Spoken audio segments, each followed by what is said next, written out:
লতিফা আক্তার লতু নামের ভেতরেই লুকিয়ে আছে এক অদম্য সাহসের কাহিনী। জন্ম থেকে মৃত্যু পর্যন্ত তিনি ছিলেন সাধারণ মানুষেরই একজন, কিন্তু তার জীবনযাপন ছিল একেবারেই আলাদা। তিনি মেয়ে হয়েও জীবনযুদ্ধে লড়েছেন একেবারে পুরুষের মতো। হাতে লাঙল, কাঁধে কোদাল, ঘামে ভেজা শরীর, চাষাবাদই ছিল তার নিত্যসঙ্গী। ধান, বীজ, মাটি আর ফসলের সাথে তার বন্ধুত্ব ছিল গভীর। সমাজের বাঁধা, নারীর সীমাবদ্ধতা কিংবা সংসারের টানাপোড়েন কোনোদিনই তাকে থামাতে পারেনি। মানুষ যখন তাকে দেখত বোঝাই যেত না তিনি নারী। তার ব্যবহার, তার বাস্তবমুখী কথাবার্তা আর অক্লান্ত পরিশ্রম যেন সমাজের প্রচলিত ধ্যানধারণাকে ভেঙে দিত প্রতিনিয়ত। তিনি ছিলেন ভেতরে ভেতরে এক যোদ্ধা, যিনি সংসারের বিলাসিতা কিংবা আরামকে কখনো গুরুত্ব দেননি। তার পৃথিবী সীমাবদ্ধ ছিল মাটি, পানি, ধান আর ঘামের গন্ধে।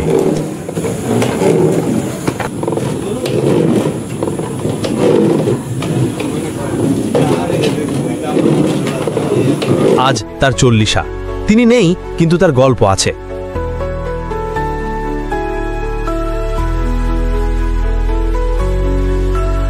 একজন অতি সাধারণ নারীর অসাধারণ সংগ্রামের গল্প।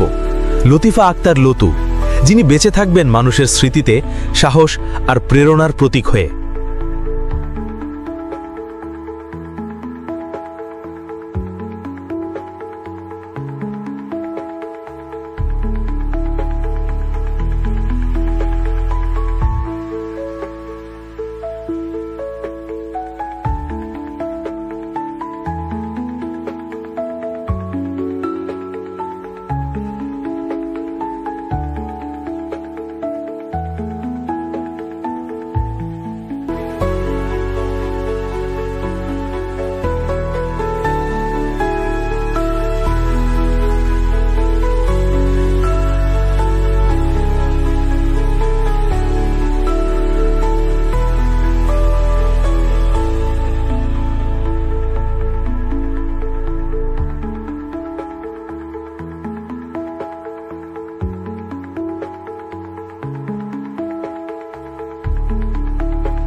জীবনকে তিনি দেখেছেন এক যুদ্ধক্ষেত্র হিসেবে, আর সেই যুদ্ধে তিনি লড়েছেন একা।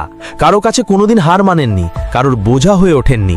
জীবনের প্রতিটি দিন তিনি প্রমাণ করেছেন সাহস থাকলে একজন নারীও পুরুষের চেয়ে কোনো অংশে কম নয়।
আমরা দোয়া করি আল্লাহ যেন তাকে জান্নাত নসিব করেন। তার জীবনের পথে যদি কোনো ভুল ত্রুটি থেকে থাকে তাহলে তার পক্ষ থেকে আমরা সকলের কাছে ক্ষমা প্রার্থনা করছি। এই ভিডিওর একমাত্র উদ্দেশ্য তার জন্য দোয়া চাওয়া। এনজি স্টুডিওর পক্ষ থেকে সবাইকে আন্তরিক ধন্যবাদ।